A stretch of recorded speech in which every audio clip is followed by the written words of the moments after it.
مدینے کی ایک جانب ایک چھوٹا سا گھر تھا جس میں ایک نبینا بڑھیا عورت رہتی تھی، جس کے پاس ایک ڈول، ایک بکری اور کھجور کے پتوں سے بنی چٹائی کے سوا دنیا کا کچھ سامان نہیں تھا۔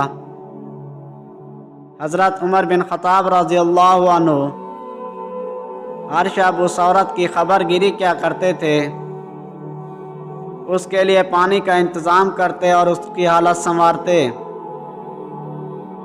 اس بات کو ایک عرصہ بیت گیا۔ ایک دن حضرت عمر رضی اللہ عنہ اس کے گھر تشریف لے گئے تو دیکھا کہ ہر چیز باسلیقہ اور ترتیب کے ساتھ رکھی ہوئی ہے۔ فوراً سمجھ گئے کہ ضرور ان سے پہلے کوئی شخص آیا ہوگا جس نے سارا کام درست کر دیا۔ اس کے بعد آپ رضی اللہ عنہ کئی بار آئے اور ہر مرتبہ دیکھتے کوئی شخص ان سے پہلے آ کر گھر کا کام کر جاتا ہے اور گھر کی صفائی وغیرہ کر جاتا ہے۔